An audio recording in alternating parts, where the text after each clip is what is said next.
come out swinging saying, he has a life-threatening anaphylactic allergy to X, Y, and Z. How do you handle that? It wasn't like you were bubble mom and he was bubble child. Right. It was like you had a really good sense of what can be handled. Wow. Normal people don't have to do this stuff. Totally. Like, normal people don't have to investigate every little thing. Welcome back to EpiPod. Danielle's had anaphylactic food allergies her entire life. And Sarah is a food allergy mom to 2 kiddos. Managing this invisible health condition can feel so isolating. Do you also feel like you have a degree in overthinking? If you're nodding your head like me, then you're in good company. Let's get you off that allergy island right now with people who get it. Ready to dive in? Hey, Danielle. Hi, Sarah. How's it going? Really good. How are you? I'm doing okay. Life is crazy, but it's okay. When is it not? I know. And I was just showing you a picture of Ethan in his little preschool daycare, like looking like he's having a good time, which always makes me feel good. Like as a working mom, I'm always like, are they doing okay in the day? Especially when they're little, which is kind of what this episode is about. We're talking about like sending your food allergy kiddos to whether it be preschool or just a daycare situation. Yeah. Graham did, like, people are always kind of amazed when they hear that. I was. I mean, Graham, even after we found out about his anaphylactic food allergies, like he went 5 days a week to like a daycare, like a place, and it's I don't know if I should say the name or not. I mean, they did a good job, so I guess I can. It was a KinderCare, like, which is a national group. I mean, they have them everywhere, or at least a lot of places. This one was specifically called Prodigy here in Austin, and management has changed. So nothing I say in this episode about what good they did or bad could be applied, because in fact, I know somebody who went later to this place, and they're like, it's not as good anymore. So, I mean, it could have gotten better. Who knows? I'm just saying it's not the same. This would be general advice. But you went to a national chain. Yes. I went to a chain daycare with an anaphylactic, essentially infant. Yeah. Oh, he was an infant. Yeah. I mean, we found out when he was about 6 months old. Yeah. So for me, this episode's going to be kind of like sharing the process about how I handled that, what was kind of like good and bad lessons learned. And then also, I mean, the fact that in public school, when they enter kindergarten, they can have a 504 plan, which is, I mean, a legal document. Let's hope it still exists at the airing of this episode, considering that it's under threat currently. Yeah. But you know, you feel like you have this piece of paperwork when you're in public school that can, and we have a whole episode about this. So like, if you want to go look up back to school episodes, I think we have 2 of them. We talk about 504. But, you know, you don't have that in a chain daycare or a private preschool type of scenario. It's a really sticky middle ground. Yeah. Because we've talked about babysitters and having a caretaker, a nanny come to your house, and maybe you're upstairs working or you're in and out of the house, but they're in your house. Yeah. And so you have the comfort of like our house, our rules. And we can safeguard our house, right? Totally. But now you're at this other place and you can't do that. You have baby, but different environment, maybe or maybe not a chain, but it's just really different than a public school or a full-blown school situation that has the school nurse, whether it's like 504, if you're at a private school, something separate with the office. Yeah, IEP, something. So talk to me about that middle ground. I was talking to one of my dearest and oldest friends, and she's home with her baby who's just went to his 6-month appointment and because he was sick. And she's like, oh, what are you up to today? And I told her the episode we were going to be recording, and she was like, I don't know how that would even be possible if he had food allergies, which thankfully so far he doesn't have, he's not showing any signs of, but like that was a thought that crossed my mind. Like if he has an allergy, how would I send him to school before he's of a certain age, like able to talk or at a public school? Like that's just not possible. She said it like a fact. That's just not possible. And I was like, well, that's really interesting because we're talking about how my co-host Sarah, that's exactly what her family did. And it wasn't just one thing. He was anaphylactic to multiple things. So let's dive in. Tell me everything. Yeah. Well, and you brought up a good point too. the time that a kid is usually going to a daycare type situation, they are not old enough to advocate for themselves yet. They don't even generally know. I mean, they might know little bits that you're like being super allergy mom and teaching them at home and reading them books. But like a 1-year-old, a 2-year-old, they don't. A 7-month-old isn't even talking. No, exactly. And so it is trickier for that reason for sure. So this I'll glaze over quickly. And I think a lot of people can relate to this, is that when we were very first, in the office, got diagnosed with Graham's anaphylactic allergies, we had not been food allergy parents before. We had not lived that life or in that world whatsoever. So like, it took me a minute. I understood the gravity and I also didn't. I also didn't understand like just how much it would completely change our lives. In bigger and smaller ways as he grew up, but so I say that because when we took him back to daycare, like the next day after he had his first reaction, and didn't really do or say anything different. Now, granted, he was also still only drinking the milk I provided, right? So like I breastfed. So it was like my breast milk labeled in bottles. So it was not like food was being incorporated quite yet anyway. So it would have been obviously a different story then, but even still, like I wasn't all like, let's meet immediately and get things hammered out and figured out and change all the rules for my kid. Like none of that happened right away.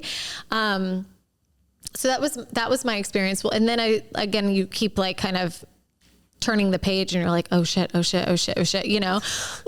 you get the official diagnosis, which came later after, not like immediately after the reaction, because you have to go to the doctor, do the testing, all that. 9 yards. Yes. And also, speaking of breast milk, I mean, this didn't happen thankfully, but I've heard of it happening where daycares do accidentally mix up bottles. So it's like, formula has milk in it generally, unless you have like some hypoallergenic, whatever. And so that has definitely happened. One thing I'll say is that I do feel like I was lucky. I think there are ups and downs to going to a chain type of daycare place. I think there's definitely an argument to be made for like, if you're at a small in-home daycare, maybe that's better because it's a little more intimate and you can really sit down and they can maybe control factors more. I could also make an argument for our experience at this like more chain daycare. And here's why. Number one, they did have allergy policies already in place. Wow.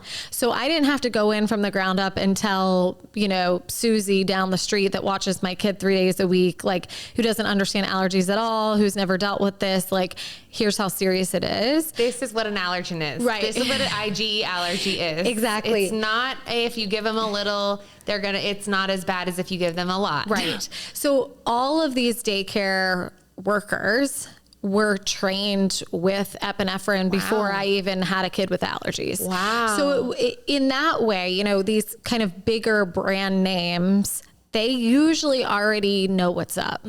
So that gave me a little bit of comfort. Now, still like the, minimum wage workers that come in and out of there every 6 to 9 months, because they do turn over quickly. Like it is still a concern in that like, well, that person might not take it super seriously, or that person. So there still is due diligence to be done, meaning like you still have to go and meet with people and have those conversations, which I did later once it all kind of unfolded and we knew what we were dealing with.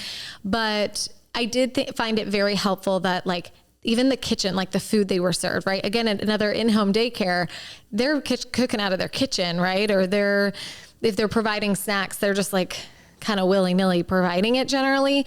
In this daycare, it was planned out for the whole month. Like, what is the snack? What is the breakfast, lunch, and whatever? And had all the ingredients. It came from, this, again, big box kind of daycare. It was Sedesco or, some brand that does like school lunches, has a label. They had full pamphlets of allergy information that I could sort through and highlight what he could have and what he couldn't. So once he started eating real food, we did that. We went and had a meeting with the head, like chef, cook person, and the head of the daycare, and got the list of, because we were paying for the food. That's another thing. A lot of these places, it's not like kindergarten where you can pack a lunch, which you can pack a lunch and you can pick and choose. And that's what we ended up doing. But you're in your price per month that you're paying at a lot of these places. It's because you're paying for the food. So I was like, well, I'm paying for the food. I would like for him to eat what he can eat, you know? But I wanted to make sure they could do it safely. And again, they already kind of had procedures in place and were very willing to meet with me. I met with the head chef, cook person, and the daycare lead and his teacher. And we went, and this was after they'd given me they printed out all of the information for each of the things for the month. So it was this huge packet, and my husband and I went through with a highlight and highlighted like the allergens that we saw, and then like X'd those out on the calendar. So we were like, he can't have anything this day, or he cannot have, and they hung the actual menu, and only then the highlighted on the menu he could have. And the rest of the stuff that was like, we blacked it out. So like every time before any kind of mealtime, the teacher was required to then go to the menu and be like, okay, in this meal, he can have this, this, and this. And they did, I had conversations with them about using clean cutting boards and knives. And this is giving me I'm like whirling over here of like, I know, cross-contamination. What about that little hand? Yeah. Yes. So speaking of little hands, that's a good next segue is, that was obviously a big concern for me because kids are eating their sloppy, whatever milky thing that they're eating, yogurt or whatever it might be. And then they're going to play with toys. And then every kid is putting stuff in their mouth when they're 1 year old. This is crazy, Sarah. Yeah. It did feel crazy and hard. He did have little things pop up. I mean, that's the other thing, right? Like, I'm thankful he never had a severe reaction to anything. But he definitely had days where I would like pick him up and he was irritable, or he would have like weird poops, or he would have kind of really broken out on his arm or his cheek. I mean, it wasn't all the time, but it was sometimes. It wasn't perfect. And I think I had to accept that. I think in some ways though, that helped me with we talk about like taking calculated risks and anxiety a lot on this podcast. And I think in some ways it did kind of help me. We also have talked a lot about how you grew up in a home where your allergens were around you. In some ways it was like desensitization for me because, again, thankfully he never did have like a big scary thing happen. But it was in some ways helpful for me to realize like this can be done. Things are going to happen. Mistakes are going to be made, but like they handled it. I handled it. We've corrected things, it made me stronger in that way. And have a little bit more confidence in that. Like, again, it can be done. Yeah. It wasn't like you were bubble mom and he was bubble child. Right. It was like you had a really good sense of what can be handled and is not a medical emergency. It's a contact reaction that is annoying. Yes. Versus like, this is an EpiPen situation. A huge oversight happened. This cannot happen again. And it's like, maybe even a legal scenario. Right. Like totally. Yes. And like, it's so easy when the stakes are so high and the language is so life or death, because it is, to not feel like every little thing is a huge thing. And then before you know it, it snowballs and you're like, we can't leave the house. Right. We can't go to family gatherings. We can't go to the park. We can't go to a birthday party. Yeah. Like you lose your ability to be like, okay, we'll go to the birthday party and then we'll leave when the pizza comes, or lose the ability to be like, we're going to pack our own Thanksgiving dinner. And everybody's going to get educated on like no kissing the kid because you've just had mashed potatoes with milk in it. Like you lose that nuance, that bravery, that resilience. But it's not just about like, here, let's shovel a load of horse poo on you and you just have to take it. And like, it really made me stronger. I'm like, I don't want to be stronger. No. But there's a difference between that and like confidence. Yeah. Like I can handle this because I have in the past. And now I know exactly like what my thresholds are. Yeah. Which bucket? Is this a medical emergency or is this annoying and I can handle this? Yes. Well, you've talked about it before in one of the episodes about how in some ways it's like working out a muscle, right? They say like when you're working out, you rip your muscle, like you're actually damaging your muscles, but then they regrow stronger when you're like lifting heavy weights and things. Yeah. And in a sense, this is that too, right? It's like you are getting these like exposures and things happening on these kind of smaller gradual scales that then you become stronger in a sense, but it's not like, it's not like you're going first day to run a marathon. You're introducing these small things that you're handling and tackling. And at the end of it, you come out saying like, okay, I have some confidence. Okay, I can do these things. I can handle these situations. Yeah, totally. It's not like you're just having to like swallow trauma after trauma. Right. Exactly. Yeah. I mean, I'm not saying all of that to say it's easy. It wasn't easy. Course. I mean, that's kind of when it started for me in my head of like, wow, normal people don't have to do this stuff. Totally. Like normal people don't have to investigate every little thing and figure out, is this a big deal? Is it not? How do we handle this in the future so that it doesn't happen again? Okay, I need to meet with this and this person ahead of this thing.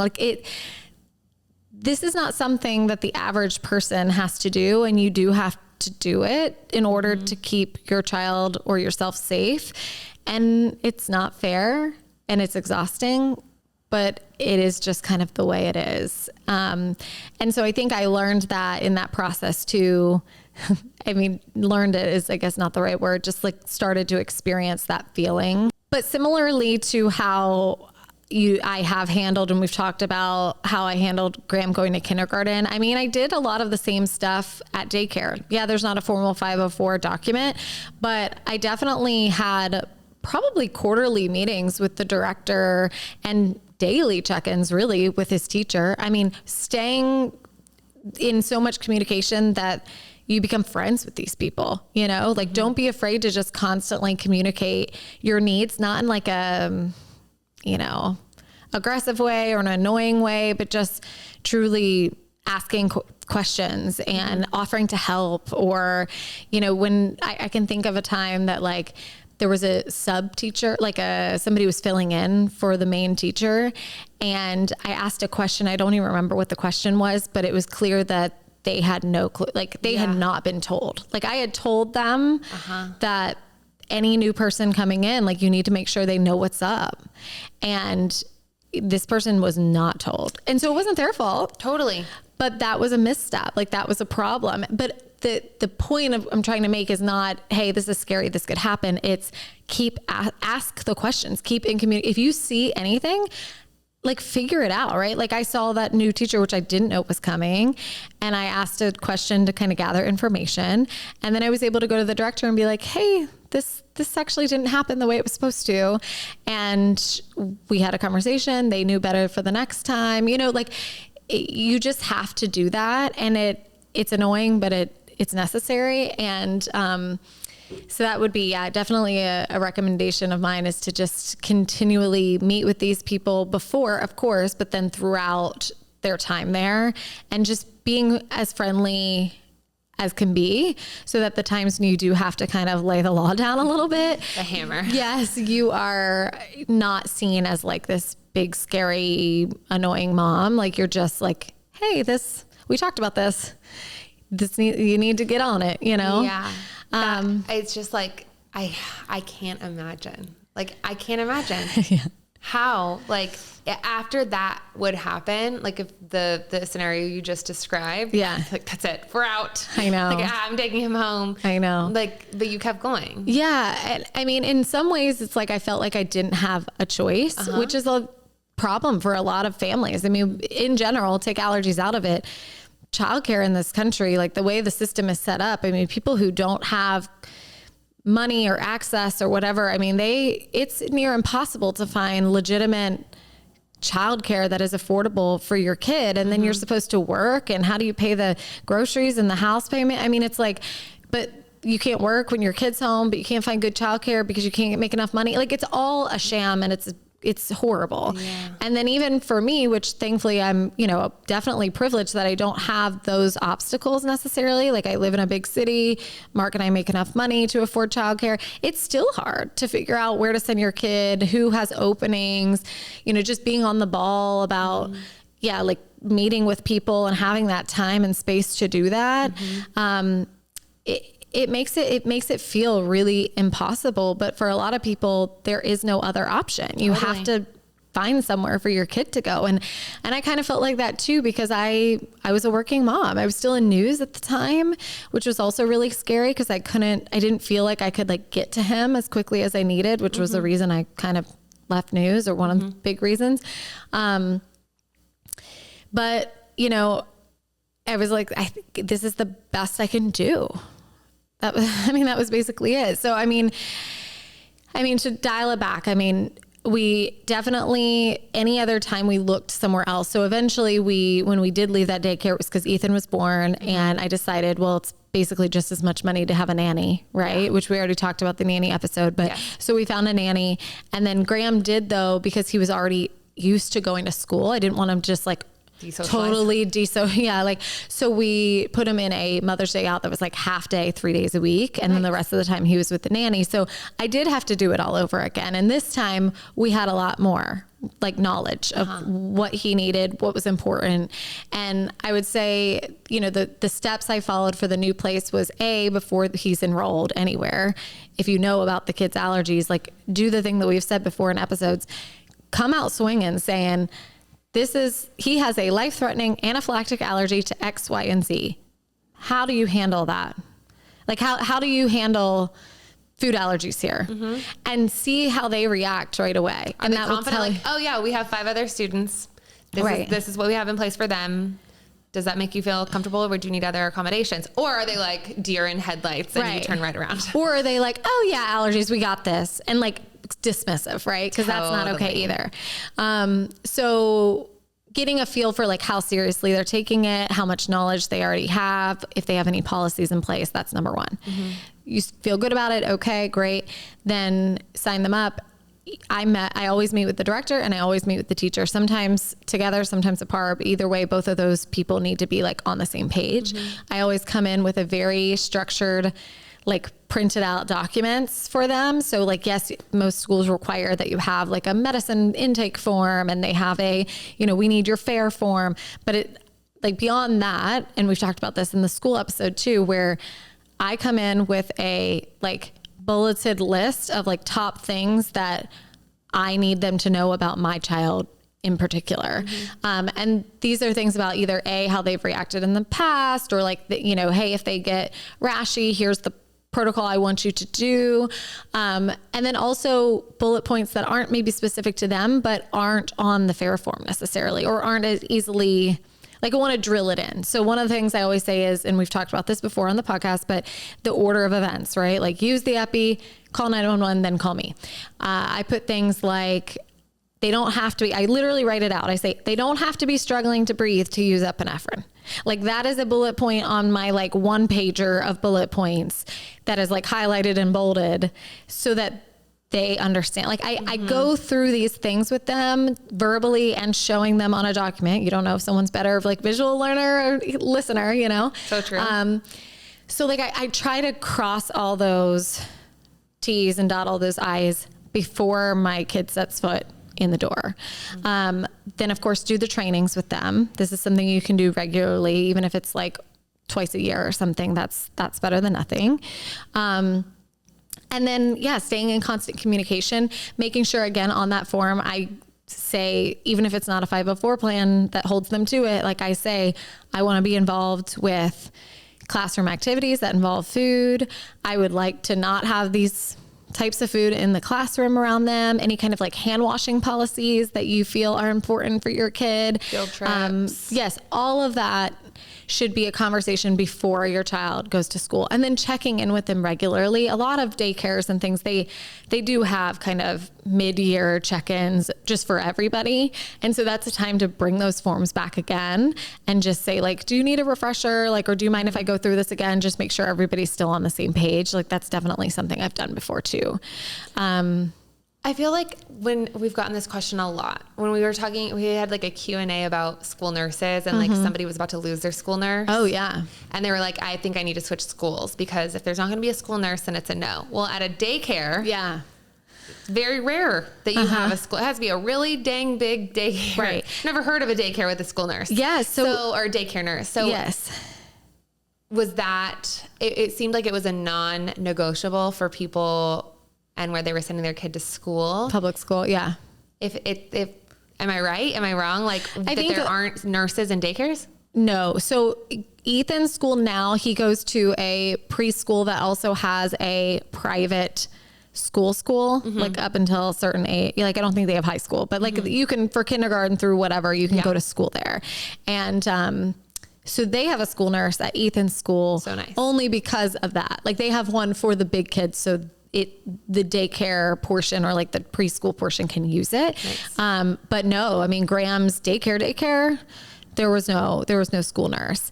And for me, I think it's different because, well, maybe it's just the understanding that I know that daycares can't afford to have a nurse on site. Like it's just kind of like what it is. But I do think for older kids, like there's more stuff that can happen even outside of allergies. There's also like, I don't know, you introduce like peer pressure and things that maybe aren't as involved with like littles, that I think a school nurse is more needed. I also think teachers in general at like a big school are busier in the sense that they're like grading papers. There's all these like, they have to follow a certain curriculum and things to where, and I'm not saying daycare teachers aren't like very important and very busy. I'm just saying they're not taking the state test to make sure that this kid can read. Correct. The same way a second grade teacher has to make sure. So in some ways I feel like their bandwidth is a little smaller to like manage and deal with certain things. So there's more of a need for, on the medical side, there to be somebody who that's their kind of focus. I don't know. That's just kind of my general thought, but. And then like, how did you tackle, we talked about this at length with babysitters, but if I'm dropping off my 7-month-old and these people, maybe they're having free lunch, maybe they packed a PB&J. Yeah. Like how did you handle, in your own house, your nanny was asked to not bring Graham and Ethan's allergens in the house. Yeah. So there would be no like contact situations. Is that something that you just like told them? And maybe that was why he had some of those contact reactions, but yeah, how did you tackle that?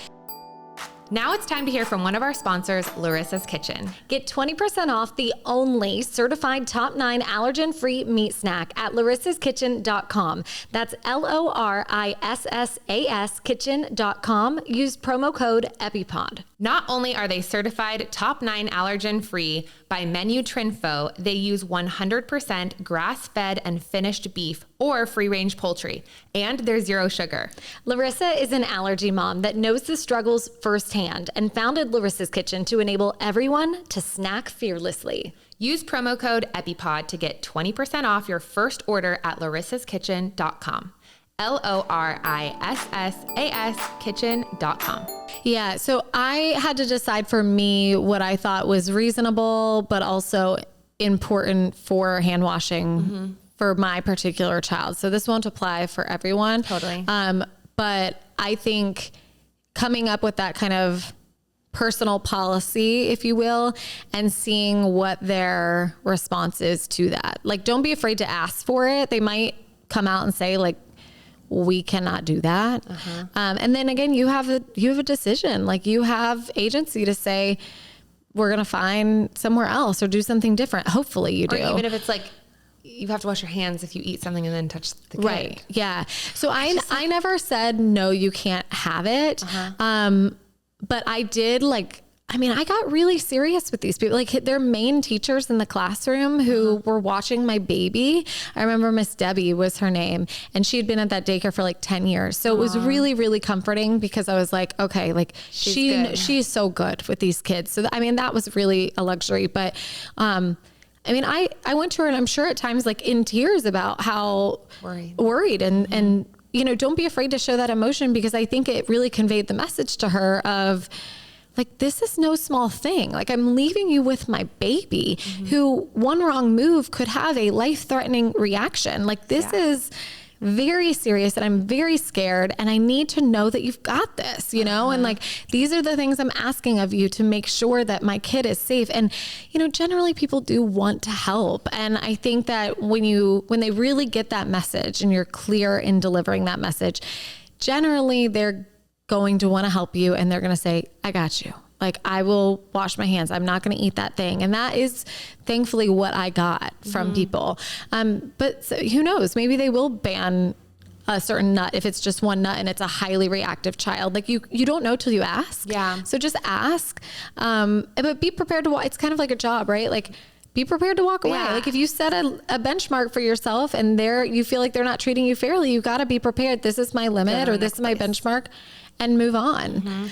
What about like it's just like, so like, for me, I only think about nuts, but with Graham and milk, like, the dairy allergy is a whole other can of worms. Yeah. And when that is the main ingredient for every other baby's formula, how on God's green earth? Because then it's like, what if Miss Debbie is like wiping the mouth of one baby, and then the other, Graham starts crying and she runs over and uses the same rag.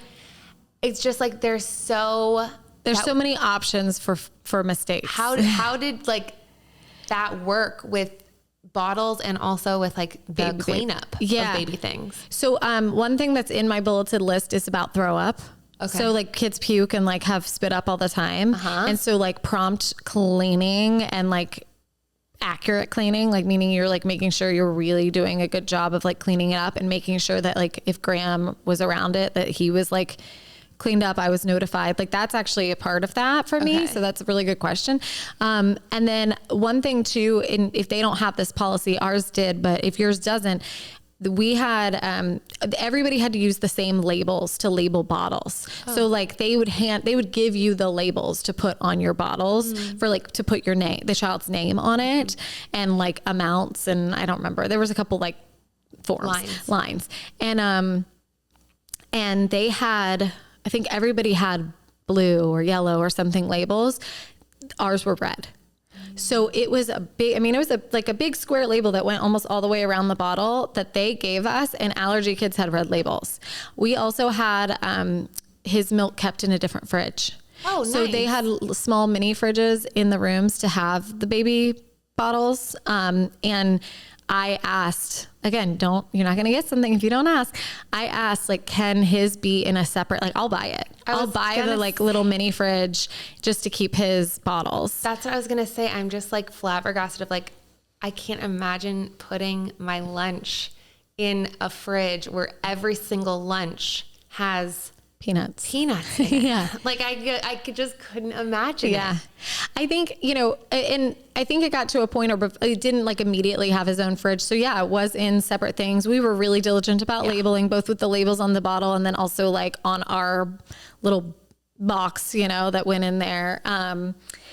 So, if they don't have that kind of process, making sure that there's one in place for you, like going above and beyond with like big bold letters, it like never hurts to over communicate those things.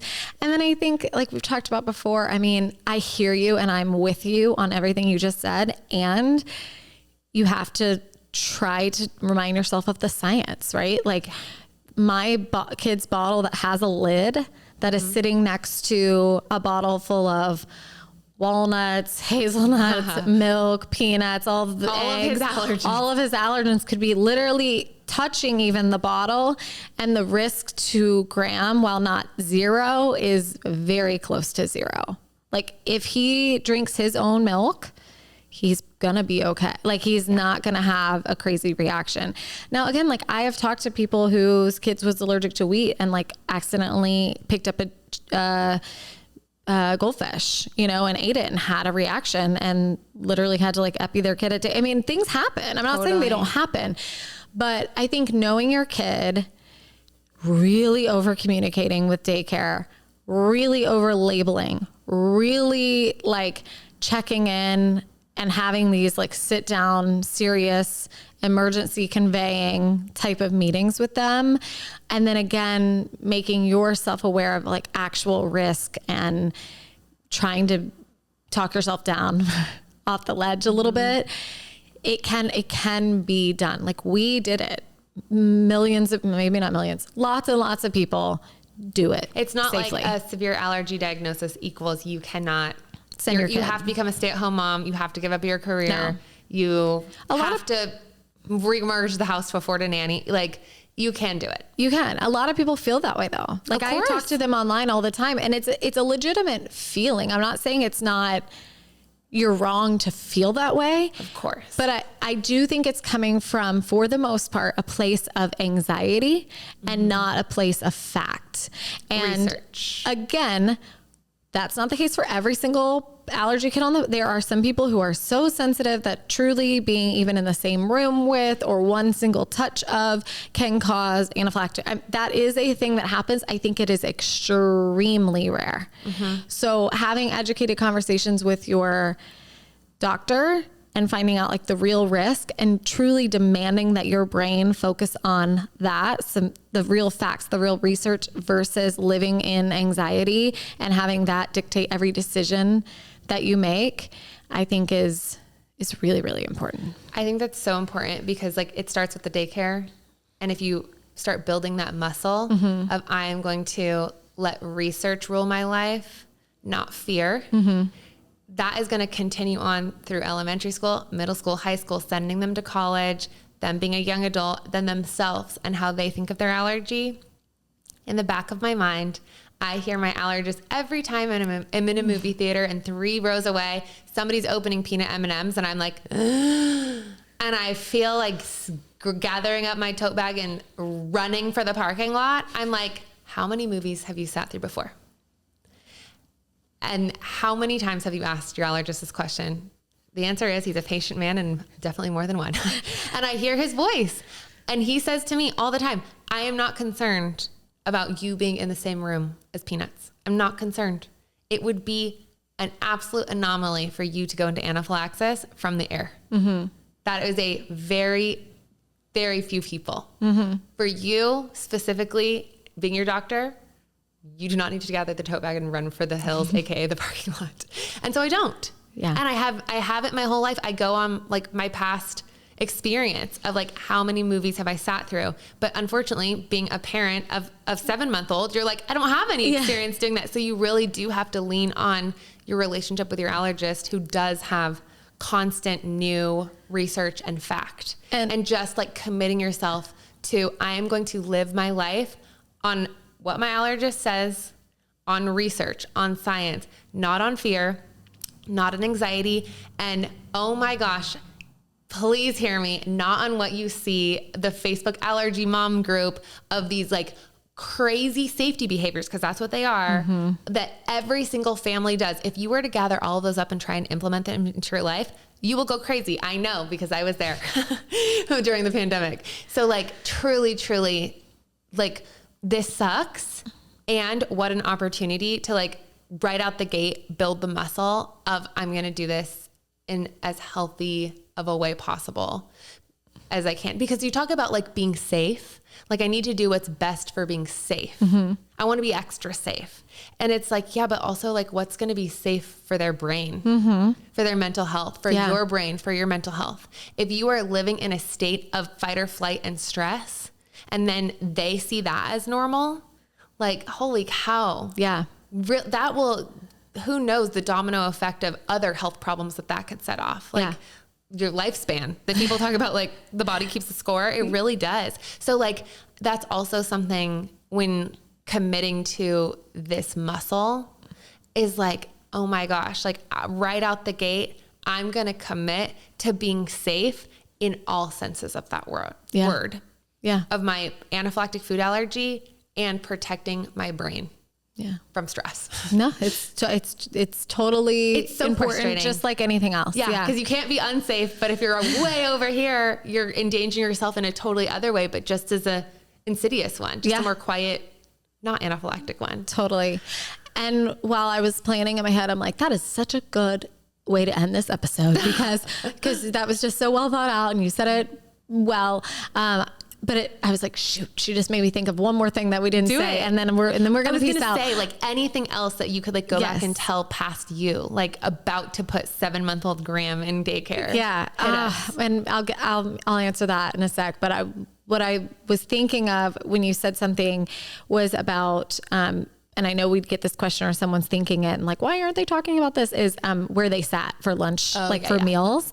And, so one thing, we've talked about the peanut lunch table and stuff like that when they get older, and obviously age plays such an important role there. For me at this age, like when they were really, really little, it was way more important for me to know that they were separate from the food that they were eating. So like if somebody was eating yogurt and it was sloppy and stuff, when they ate at a certain age, they ate like at a table with everybody. Mm-hmm. And I made sure to have him at his own little table, but not like separate. So he had his own kind of like a high chair. Yeah. But pulled up to the table. So there was like a barrier for him where he wasn't like arm's reach from anything that could grab, because again, they don't know what they're doing. They're babies. Yeah. So like, and other kids don't know. Right. And so he had enough of a barrier, but was still included. So that was always kind of our method. But at the end of the day, honestly, I would have rathered him at that young age been apart than together, because again, they're so little, they're not thinking I'm a part of. Now, again, you can't have them like in the corner facing the wall. I'm not saying that, but like, have the teacher sit with them, whatever. They're not going to know the difference. When he did start to be about like 2-ish, I was really more adamant about making sure he was still separate, but like really included. I'll never forget though, there was this one picture, because they post pictures and send them to you to come full circle on the beginning when I said Ethan got sent a picture, or I got sent a picture of Ethan. So not 90s. I'm like, they send you pictures throughout the day. Yeah. My Mother's Day out class, my mom would just like pick me up at 2 and be like, hello. Totally. Technology has come a far way. We love it. Yes. But I do remember there was like some sort of, I don't remember the reason, but I saw a picture and he was a little bit older, he was more like 2 and some change. And he was sitting like very apart. Like the group was over here and he was like very apart on the side. And my entire like heart broke in pieces. I was like, I am not like, this is not okay. I wasn't mad, like raging at the thing at the school, but I was like, this is not an appropriate thing anymore. He's old enough to realize like, why am I over? Or even if he can't say it, he's thinking, like it was not, it was no longer permitted. And like, there are ways to include them, but yet keep them safe. Like the high chair up to the table method. And I don't know what the scenario was. I can't remember. That was a long time ago. But I definitely brought that up. Like that was a point for me that I was like, he's too old even 2. Like I was like, it was just he's too aware now to have that happen again. So I figured out, of course, why it happened, and then made sure that everybody knew that wasn't okay. Yeah. So anyway, I just wanted to bring up the table thing in case somebody was like, well, where do they sit? Like sitting on an edge or, the corner, or like with a high chair situation, or having a teacher be designated to sit next to them, like have some sort of something in place to make sure there's a barrier when they're young. Also, we talked about cleaning and stuff. Like I was pretty adamant that if everybody's hands needed to be wiped and cleaned pretty well after every kind of mealtime that there was. And again, this bigger daycare, they did that already. That was like a germ protocol, so pros and cons to big and small, but that was our experience at kind of a larger daycare. So you can do it. I think you asked what I would say, and we kind of already gave this message, but just the fact that it's possible, and you're capable. I love that. Yeah. Okay. Well, good luck. Good luck to all the moms out there. Send us specific questions if you have any for real, and we'll address them in some other like way or capacity on another episode. Anybody can handle this and be capable of it, whatever big thing it is, whether it's sending an anaphylactic 7-month-old to daycare or whatever non-even allergy related thing. Anybody can handle anything. It's a mom, Oh gosh. So I love that you're you're capable. You are. You're totally capable. And I'm not saying it's going to be easy. No, I'm not saying that mistakes won't happen. I'm just saying you're smart enough, strong enough, and capable enough to do what's needed to keep them safe, and also get the time that you need, whether it be for work or something else, apart from your child. Like, you are still a person. Yeah. You are a human being that has needs and things that are required as a grown-up human. Totally. And you have to make that space for yourself. Mm-hmm. I love that. Thanks for being a role model. Oh, I don't know about that. That's a big title, but you're my role model. Oh, thank you. Okay. Yeah. Well, we will be back again. We'll be back. See y'all next week. See you next week.